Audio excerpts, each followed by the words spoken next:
Welcome to episode 70 of Tales from the Hangman's Record. All the stories featured in these videos are taken from cases in my 3-volume series of books, The Hangman's Record 1868 to 1964. Copies of these and many of my other titles are available from my website, stevefielding.com. Please like and subscribe to the channel if you enjoy this presentation. Donations to help with the running costs are much appreciated and can be made by clicking thanks or the link paypal.me/thehangmansrecord.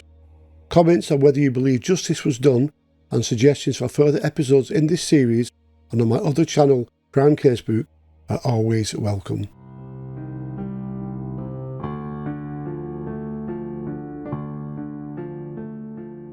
One of the boys, in the firm, part of the crew, and out with the lads. The culture of belonging to something has always been an intrinsic part of male adolescence, and peer pressure, daring, coercing and egging on someone has long been part of gang culture. Proving oneself and trying to win respect of the other members has often driven folk to commit brutal and frequently pointless crimes as a criminal rite of passage or initiation into a gang. Today's tale from the Hangman's Record takes us back to the winter of 1882 and is a prime example of this type of crime. Queen Victoria is on the throne, having survived an assassination attempt in March of that year. In New York, Thomas Edison turns on the first commercial electric power plant, lighting up a square mile of lower Manhattan, heralding in the dawn of the electrical age, whilst in the same year, cowboy Jesse James is shot dead in Missouri. The world is mostly at peace, although the murder of 2 cabinet ministers in Dublin's Phoenix Park was to keep the Irish struggle for independence on the front page of newspapers for the next 30 or so years. And it was in this year that one wannabe gangster's first short foray into crime was to put him on the path to the gallows and an appointment with the hangman.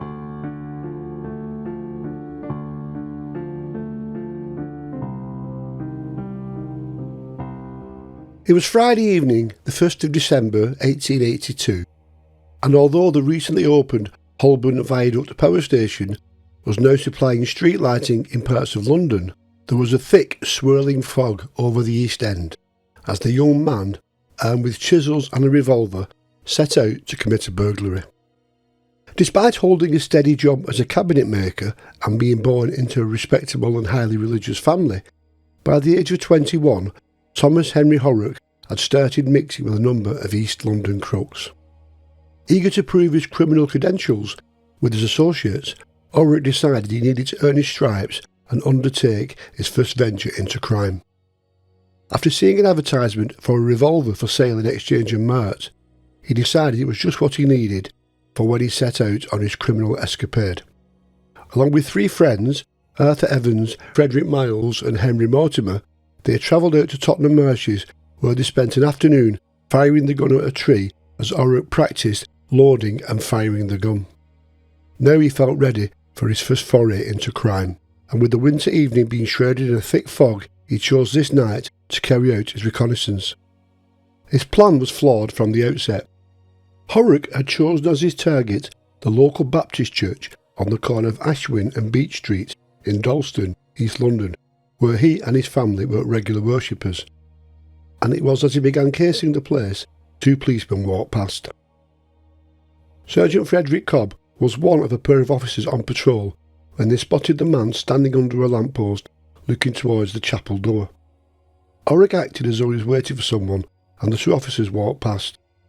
With the policeman's alertness and memory for faces, Cobb had recognised him as someone he knew to be a working man spending more time recently mixing with down and outs in a number of public houses frequented by criminals.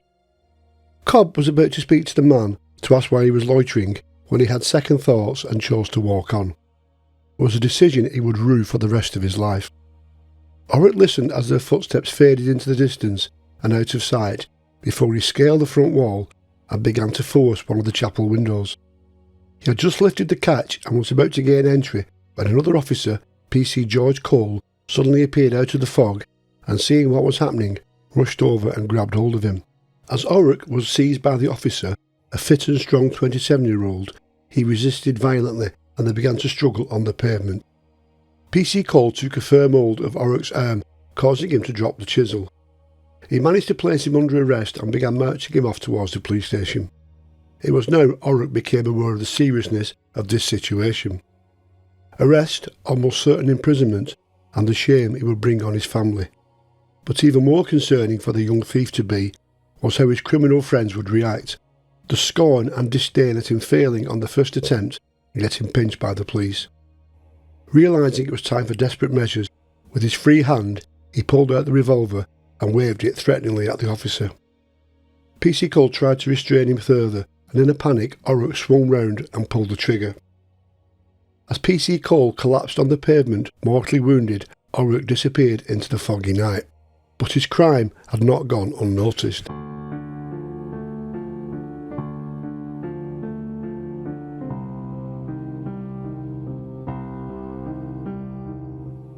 At the same moment the officer was making the arrest, Eliza Shepherd was heading for nearby Dalston station, where she worked at night serving refreshment. As she closed her front door behind her, Mrs. Shepherd could see two men across the road, and they appeared to be struggling. Despite the late hour, the fog and the poor street lighting, she could tell that one of the men was a policeman, and believed he was struggling with a drunk. Then she heard what sounded like a gunshot, followed by a second shot and a cry of help from the officer. Another local, 15-year-old Elizabeth Bucknell, returning home from Dalston with some beer for her family, also saw the policeman struggling with a man in the road. She also heard the shots and the cry for help. As the officer lay slumped on the ground, almost opposite her front door, she ran back down towards the busy Dalston lane, shouting for assistance. Her cries alerted Sergeant Cobb and his colleague, and as she was explaining what she had seen, two more shots rang out. The two officers immediately ran up Ashwin Street, where a small crowd now stood around the wounded officer. As the stricken policeman was hurried to the nearby German hospital, the two women were able to give Sergeant Cobb a description of the assailant. Both said he was wearing a dark hat, a long dark overcoat, and a pair of light trousers. They also agreed that the man's height was about 5'2" or 3", and he was probably in his early 20s. PC Cole, who lived not far from the scene and had recently married, succumbed to his wounds barely 5 minutes after arriving at the hospital. A post-mortem later found there was a single pistol-shot wound in the head over the back of his left ear, the bullet having penetrated the skull and becoming lodged in the brain. It was also noted that the officer's skull had been fractured, seemingly when his head had struck the pavement. When Sergeant Cobb recalled that Orrock had been seen loitering just a short time earlier, and he matched the description given by the witnesses, they immediately had a suspect. On Monday the 4th of December, the Metropolitan Police offered a £200 reward for the killer of PC Cole. The wanted man was described as aged around 21, 5'2" tall, pale complexion, with a possibly round face, dressed in a long dark overcoat and light trousers, also wearing a soft hat made of felt. PC 411 James Harford, based at the same station as the murdered officer, examined the grounds of the chapel and noticed that along one side was a low wall running along Beach Street. The officer climbed over and saw a low window which appeared to have tampered with. On the ground beneath the window were two chisels and a wooden wedge, commonly used by furniture or cabinet makers. A search of the ground also found a chisel, presumably dropped by the killer in the struggle, and bore the faded letters ROCK scratched on the side. Later that night, the same officer and Inspector Hammond found a hat in Ashwin Street, close to where PC Cole had fallen. Also in Ashwin Street, Sergeant Cobb found a mark on a brick that looked as if it had been caused by a bullet.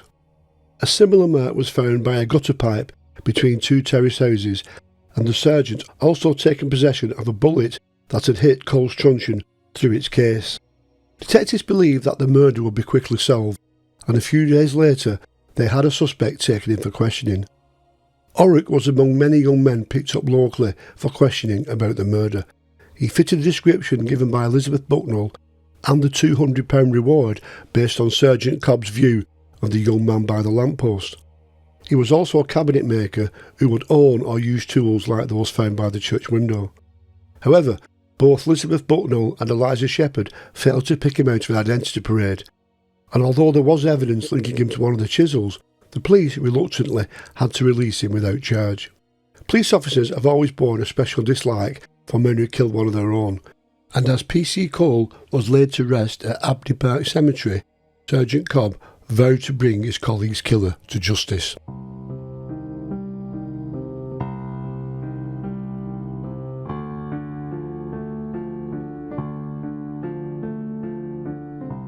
An unsolved case is never closed, but as the months passed, gradually the hunt for the killer of P.C. Cole had to be scaled down.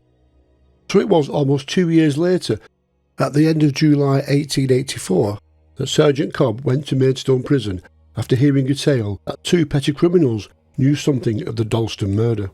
21-year-old Frederick Miles and Henry Mortimer, aged 23, were two low-level gang members serving sentences for housebreaking. Cobb learned that the men had been overheard discussing the murder and that Thomas Orrock had been practising shooting his gun on Tottenham marshes. The two were questioned, and Sergeant Cobb was taken to the tree where he was able to find several bullets embedded in the trunk. Carefully prizing them out with a penknife, he was able to see that they closely matched those removed from the murdered officer. Miles also gave information on the purchase of the murder weapon. Detectives then spoke to Jose McLennan, who told them he had owned a small 6-chambered nickel-plated pinfire revolver and that he had put an advert in the Exchange and Mart on Saturday the 4th of October. McClellan said he had sold the gun to a young man but doubted he would recognise him again. Sergeant Cobb, after speaking to Miles and Mortimer, had taken the chisels found by the chapel to a professional photographer. One of them had the letters ROCK scratched on it, and when photographed, the letters O and R could also be seen faintly scratched on the shaft. That spelt Orrock. Cobb then spoke to another associate of Orrock's, Arthur Evans, who said he had known Orrock for over a decade, and he gave a damning statement incriminating his friend. Evans said that at lunchtime on the day of the murder of P.C. Cole, he, Orrock and Miles had been drinking in an East End pub near Shoreditch. After a few drinks, they had travelled to Hoxton, where they met Henry Mortimer to discuss a possible job before returning to Dalston. Later that evening, Evans said that while he, Miles and Orrock were in the Walford Public Arms in Stoke Newington, Orrock and Miles had left the bar, returning later with some chisels, which he said had come from a workshop in Old Street, Clerkenwell, which repaired tools and ground chisels. But most damning was the fact that Evans said Orrock had showed him a pistol he had concealed in his waistcoat pocket. Orrock told him it was to stop anyone interfering with him, as he intended to become a member of the gang after proving himself on the job. Evans said Orrock had even boasted that he planned to rob the chapel in Ashwin Street. Shortly before 9 o'clock, Evans, Miles and Orrock left the Walford and eventually arrived at the Railway Tavern on the corner of Ashwin Street and Dalston Lane. The men then walked into Dalston, and as they passed the chapel, Orrock said he was going to break in order to steal the sacrament plate. A meeting was being held as they walked past, and Orrock spoke to a girl, asking when it would finish, and was told about 9:45. Orrock told his friends he needed a lamp, and the men went to a shop on Kingsland High Street, where he bought a bull's-eye lamp. Orrock then left them in the Railway Tavern, and at about 10:15, Evans said he heard some loud bangs as they sat drinking. The pair came out of the pub and walked down the street, and seeing the policeman lying in the road, they left for home. Evans said that when the funeral of P.C. Cole took place, Orrock told him he had attended, and had said if he had never struggled, he wouldn't have got shot.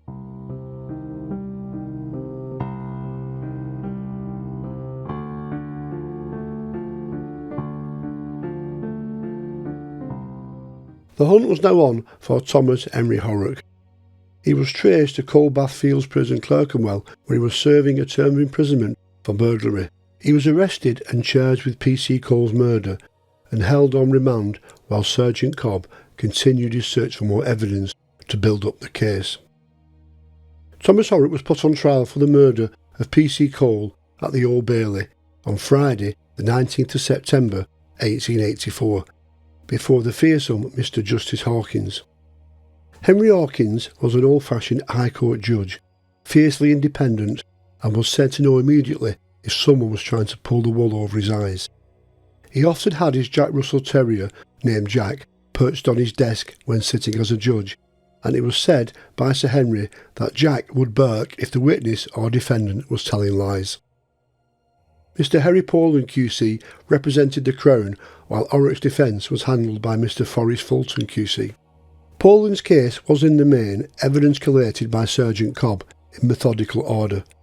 He told the court that Thomas Orrock came from a good background and all his family worshipped at the chapel in Ashwin Street. It was because of the family's strong morals and beliefs in right and wrong that his sister, Ellen Beer, was prepared to give evidence against her brother. She said the family lived in Stoke Newington, and between 10 and 11 o'clock that night, her brother had arrived home and tapped on the door. She unlocked it and let him in. He was wearing no hat and went straight to his bedroom. Soon afterwards he came down to the kitchen and she noticed that the pale-coloured trousers was cut at the knee.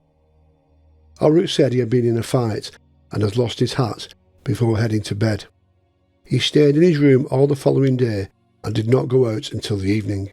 A month after the murder, Orrock was at work when he told colleague William Ames that he no longer had the gun he purchased in Tottenham, that it had been broken up and he had thrown the bits away in the local River Lee. Poland called forensic expert James Cameron, who had examined the chisel under the microscope. He told the court that besides the letter ROCK that were clearly visible, he said he could make out the letters O and R at the front. Cobb even found a man who had scratched a name on the chisel when Orrock had took it in to be sharpened. A gunmaker, James Squire, told all 3 bullets recovered from the tree and the truncheon case and the dead officer's head were fired from the gun, the type purchased by Orrock in Tottenham.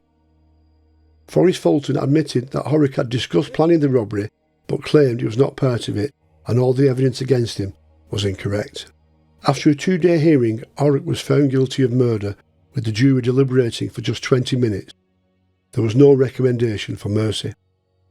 Following the passing of the death sentence, Mr. Justice Hawkins said that the public should be rightly grateful for the police investigation carried out, in particular that by Sergeant Cobb, who deserved the highest praise.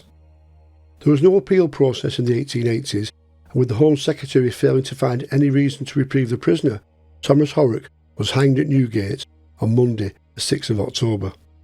Recently appointed hangman James Berry officiated. It was to be his 6th execution, and as at his first a few months earlier, it was a double hanging, with Orrock being joined on the scaffold by 48-year-old Thomas Harris, who had killed his wife in Kensal Rise, London. It was alleged that in the death cell, Thomas Orrock fully confessed to the shooting of P.C. Cole.